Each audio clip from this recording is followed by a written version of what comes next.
Pancasila sebagai dasar negara Indonesia mengandung nilai-nilai luhur yang harus terus kita jaga dan juga kita amalkan. Sila pertama yaitu ketuhanan yang Maha Esa, menjadi fondasi penting dalam kehidupan bermasyarakat, bernegara, dan juga berbangsa, khususnya di era yang modern ini. Nilai ketuhanan yang Maha Esa mengajarkan kita untuk melestarikan keberadaan Tuhan dan juga menjalankan segala aktivitas berdasarkan keyakinan yang benar. Dalam masyarakat, hal ini dapat diwujudkan melalui sikap toleransi, yaitu toleransi terhadap perbedaan agama dan juga kepercayaan. Kita hidup bersama dalam keberagaman, namun tetap saling menghormati dan menjaga kerukunan antar umat beragama. Pada tingkat berbangsa, sila pertama menuntut kita untuk terus menjunjung tinggi nilai spiritual dalam setiap tindakan, dan juga menjadikan keyakinan sebagai landasan moral yang mempersatukan seluruh rakyat Indonesia. Dengan demikian, kita dapat membangun semangat persatuan dan juga semangat kesatuan, menjaga keharmonisan di tengah pluralitas budaya dan agama. Dalam konteks negara, penerapan sila pertama menekankan pentingnya kebebasan beragama yang dilindungi oleh konstitusi. Pemerintah dan masyarakat harus bersama-sama menjamin kebebasan beribadah serta memastikan tidak ada diskriminasi atas dasar agama. Ini menjadi bukti nyata komitmen bangsa Indonesia terhadap nilai ketuhanan yang Maha Esa di tengah dinamika globalisasi dan perkembangan teknologi yang pesat. Mengaktualisasikan sila pertama di era modern berarti juga menjaga etika dalam penggunaan teknologi dan media sosial. Kita harus bijak, saling menghargai perbedaan, serta menghindari kebencian yang dapat memecah belah persatuan. Dengan menghidupkan nilai-nilai ketuhanan yang Maha Esa dalam setiap aspek kehidupan, kita dapat memperkokoh landasan moral bangsa, menciptakan masyarakat yang harmonis, bangsa yang bersatu, dan negara yang kuat. Mari kita junjung tinggi dan menerapkan sila pertama Pancasila dalam kehidupan sehari-hari, sebagai wujud cinta tanah air dan juga komitmen menjaga persatuan bangsa Indonesia.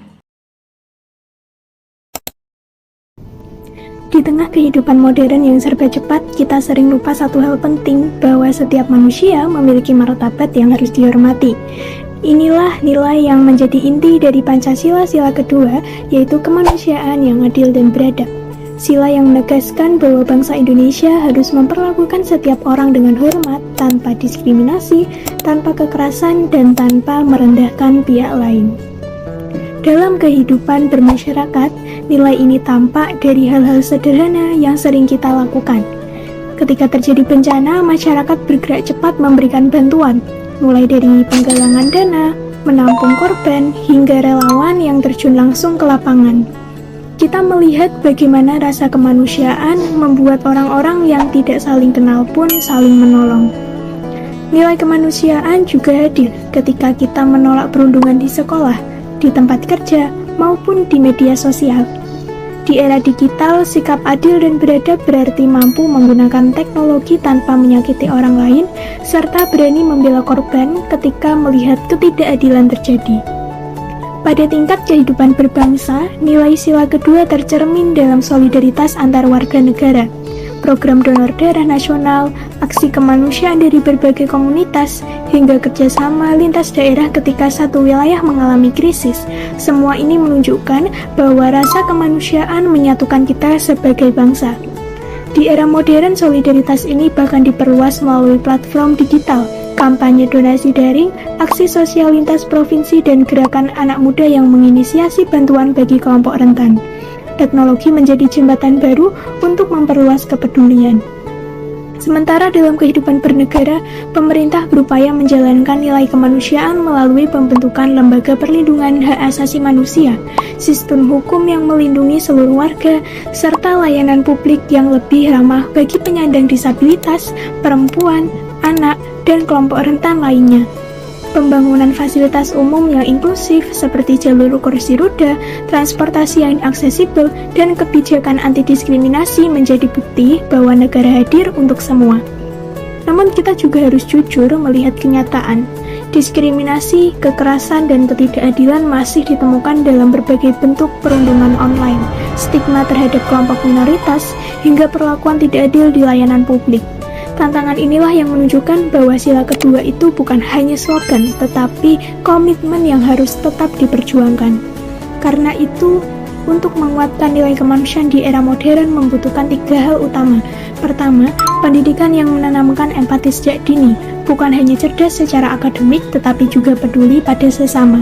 Kedua, budaya peduli yang dibangun dari keluarga, sekolah, lingkungan, hingga ruang digital. Dan ketiga, kebijakan publik yang adil, agar negara benar-benar hadir melindungi martabat setiap warga tanpa terkecuali. Pada akhirnya nilai Pancasila sila kedua mengingatkan kita bahwa modernitas bukan hanya soal teknologi dan kemajuan, tetapi tentang bagaimana kita tetap menjadi manusia yang adil, beradab, dan saling menghargai. Dengan menghidupkan nilai kemanusiaan di setiap aspek kehidupan, kita tidak hanya membangun bangsa yang kuat, tetapi juga masyarakat yang benar-benar beradab. Selanjutnya yaitu sila ketiga Pancasila yang berbunyi Persatuan Indonesia. Dalam mengaktualisasikan nilai-nilai Pancasila di sila ketiga dalam kehidupan bermasyarakat diperlukan poin pertama yaitu menghargai keberagaman identitas nasional. Identitas nasional di sini yaitu menghormati perbedaan suku, ras, agama, dan budaya yang ada di Indonesia. Poin kedua yaitu menolak ujaran kebencian. Ujaran kebencian ini masih sering kita temui di media sosial. Oleh karena itu, kita diharuskan untuk memfilter ketika berkomentar. Yang ketiga yaitu membangun kerjasama antar warga. Di sini bisa dalam berpartisipasi mengikuti kerja bakti ataupun gotong royong. Dan yang keempat yaitu mengedepankan dialog saat mengambil keputusan, di mana musyawarah di sini selalu diutamakan. Yang kedua, dalam kehidupan berbangsa itu terdapat poin-poin penting juga. Yang pertama yaitu menjaga simbol-simbol persatuan. Simbol-simbol persatuan ini bisa diwujudkan dalam bentuk kita mengikuti upacara nasional, menghormati bendera, menghormati lagu kebangsaan, dan lambang negara. Yang kedua yaitu sikap nasionalisme yang inklusif. Yang ketiga yaitu mengedepankan kepentingan nasional. Yang keempat yaitu mengembangkan toleransi antar agama, budaya, ras, dan suku. Poin ketiga yaitu dalam kehidupan bernegara, di mana poin-poin yang dapat kita wujudkan yang pertama yaitu mendukung kebijakan pemerintah yang memperkuat persatuan, di mana kita sebagai mahasiswa harus kritis dalam kebijakan-kebijakan pemerintah. Yang kedua yaitu ketaatan pada hukum dan peraturan. Tentunya masih sering kita temui di luar sana banyak sekali mahasiswa yang masih melanggar hukum, sesimpel tidak menggunakan helm saat berkendara, menggunakan ponsel saat berkendara. Itu merupakan salah satu bentuk pelanggaran hukum. Nah, di sini tentunya kita sebagai mahasiswa, kita diwajibkan untuk menaati hukum yang sudah dibuat di Indonesia. Yang ketiga yaitu berkontribusi dalam kemajuan negara. Yang sudah tadi saya katakan, di mana mahasiswa harus berpikir kritis. Tentunya kebijakan-kebijakan pemerintah yang sudah dikeluarkan, kita harus bisa untuk berpikir apakah kebijakan yang dikeluarkan pemerintah itu menguntungkan ataupun tidak. Dan yang terakhir yaitu mengutamakan kepentingan bersama dalam pemilu. Tentunya di sini mahasiswa sudah bisa dan sudah memiliki hak suara untuk memilih. Oleh karena itu, kita diharuskan untuk memilih pemimpin yang bisa memajukan Indonesia. Dan relevansi di era modern, tentunya sila Pancasila sila ketiga ini sangatlah berpengaruh, di mana mendorong masyarakat agar tidak terpecah belah. Yang kedua itu dalam era globalisasi, nilai persatuan Indonesia membantu untuk menghadapi tantangan-tantangan yang akan hadir. Dan selanjutnya, dalam perkembangan teknologi, sila ketiga Pancasila ini memandu etika digital agar media sosial menjadi sarana persatuan, bukan malah memunculkan sebuah konflik. Seperti itu. Selanjutnya adalah sila keempat, kerakyatan yang dipimpin oleh hikmat kebijaksanaan dalam permusyawaratan perwakilan. Sila keempat memiliki makna yang sangat mendalam dan berpengaruh besar dalam kehidupan berbangsa dan bernegara di Indonesia sendiri. Sila ini pada dasarnya menekankan bahwa kekuasaan tertinggi berada di tangan rakyat. Namun, pelaksanaannya dilakukan melalui mekanisme musyawarah serta perwakilan yang bijaksana. Artinya, rakyat itu bukan sekadar objek tetapi menjadi subjek utama dalam menentukan arah bangsa. Sementara para wakil rakyat dan pemimpin harus mengemban amanah dengan penuh tanggung jawab dan mengutamakan kepentingan bersama di atas kepentingan pribadi atau golongan. Sila keempat sendiri mengandung dua unsur penting, yaitu kerakyatan dan hikmat kebijaksanaan dalam permusyawaratan perwakilan. Kerakyatan berarti bahwa segala kekuasaan, kebijaksanaan, dan keputusan berada di tangan rakyat, untuk rakyat, dan juga demi rakyat. Sedangkan hikmat kebijaksanaan dalam permusyawaratan perwakilan menekankan bahwa keputusan perwakilan harus diambil dengan pertimbangan yang matang melalui diskusi yang adil oleh pihak-pihak yang dipercaya untuk mewakili masyarakat. Dalam praktik kehidupan bernegara, sila keempat sendiri tercermin dalam berbagai mekanisme demokrasi di Indonesia. Misalnya, adanya lembaga perwakilan seperti DPR, DPRD, pemilihan umum secara langsung, serta musyawarah dalam berbagai tingkatan, pemerintah dan masyarakat. Namun penting untuk diingat bahwa penerapan sila keempat sendiri itu bukan sekadar memilih wakil rakyat atau mengadakan pemungutan suara, tetapi bagaimana para pemimpin perwakilan itu benar-benar mengutamakan kebijaksanaan, keadilan, dan kepentingan masyarakat luas. Sila ini menolak segala bentuk keputusan yang tergesa-gesa, otoriter, manipulatif, maupun penuh kepentingan kelompok tertentu. Jika dilihat lebih dekat lagi, sila keempat juga mengajarkan proses penyelesaian masalah tanpa kekerasan. Setiap perbedaan yang wajar dalam masyarakat yang beragam, dalam musyawarah, setiap orang berhak menyampaikan pendapat dan pendapat tersebut harus dipertimbangkan dengan adil tanpa meremehkan suara minoritas. Apabila musyawarah tidak mencapai kesepakatan, voting atau pemungutan suara bisa dilakukan, tetapi tetap dengan sikap dan kebebasan untuk saling menghargai dan mengutamakan persatuan sendiri. Kebebasan berpendapat tetap dijunjung tinggi, namun tetap berada dalam batasan sopan, santun, dan bertanggung jawab. Dalam kehidupan sehari-hari, sila keempat dapat diterapkan dalam ego kecil maupun besar.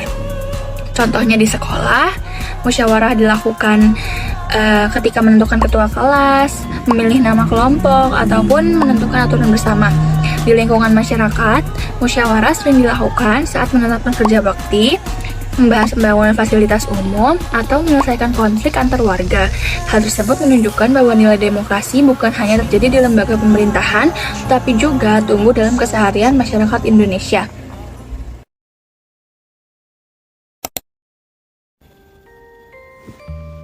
Selanjutnya adalah sila kelima Pancasila yang berbunyi keadilan sosial bagi seluruh rakyat Indonesia. Sila ini menegaskan bahwa setiap warga negara tanpa kecuali berhak untuk merasakan kesejahteraan yang merata dalam kehidupan bermasyarakat, berbangsa, dan juga bernegara. Dalam kehidupan bermasyarakat, nilai keadilan sosial terlihat dari hal-hal sederhana yang kita lakukan setiap hari. Misalnya, kebiasaan untuk membantu tetangga yang sedang kesulitan ekonomi, lalu juga berbagi kebutuhan pokok, serta ikut menjaga fasilitas umum agar dapat digunakan bagi semua orang. Gotong royong, solidaritas, dan kepedulian ini menunjukkan bahwa keadilan bukan hanya tentang sebuah kebijakan yang besar, tetapi juga tentang kebiasaan baik yang tumbuh dari masyarakat itu sendiri. Pada tingkat nasional, sila kelima ini tercermin dalam berbagai program yang mendukung pemerataan ekonomi, pemberdayaan UMKM, lalu juga pelatihan usaha, digitalisasi pasar lokal, dan bantuan pangan bagi keluarga rentan adalah contoh nyata upaya bangsa Indonesia dalam mendorong kesejahteraan dari akar rumput. Dengan memperkuat UMKM dan memastikan kebutuhan dasar masyarakat terpenuhi, bangsa Indonesia berupaya menciptakan kesempatan yang setara bagi semua orang. Dalam ranah kenegaraan, pemerintah menghadirkan berbagai program untuk menjamin hak dasar warga negara. Program KIP, yaitu Kartu Indonesia Pintar, membuka akses pendidikan bagi anak-anak dari kurang mampu, sementara BPJS Kesehatan memberikan jaminan layanan kesehatan yang terjangkau. Kebijakan-kebijakan ini merupakan wujud konkret negara dalam mewujudkan keadilan sosial dan memastikan bahwa kesejahteraan bukan hanya memiliki sebagian orang, tetapi hak seluruh rakyat. Namun, keadilan sosial belum sepenuhnya sempurna. Kesenjangan ekonomi masih sangat terasa antara kota dan juga desa, wilayah maju dan wilayah tertinggal. Akses terhadap teknologi, pendidikan berkualitas, dan melayanan publik masih belum merata. Di era modern, pemerataan pembangunan termasuk digitalisasi, infrastruktur, dan kesempatan kerja menjadi tantangan yang harus terus diselesaikan kita bersama. Mewujudkan keadilan sosial adalah tanggung jawab bersama. Pemerintah, masyarakat, dan setiap individu perlu bergerak sejalan. Pemerintah menghadirkan kebijakan yang inklusif, masyarakat menjaga solidaritas, dan individu berperan aktif dalam pembangunan. Solusi dalam mengaktualisasi nilai-nilai Pancasila di era modern. Di era modern seperti saat ini, bangsa Indonesia menghadapi berbagai tantangan dalam mengaktualisasi nilai-nilai Pancasila. Tantangan pertama adalah globalisasi dan pengaruh budaya asing. Kemudahan mengakses informasi dari berbagai belahan dunia membuat sebagian masyarakat lebih mengagumi nilai-nilai luar negeri dibanding nilai-nilai Pancasila itu sendiri. Jika tidak disikapi dengan baik, hal itu dapat mengikis jati diri bangsa. Tantangan kedua adalah kemajuan teknologi dan media sosial. Media sosial kini menjadi ruang bebas yang sangat cepat menyebarkan informasi.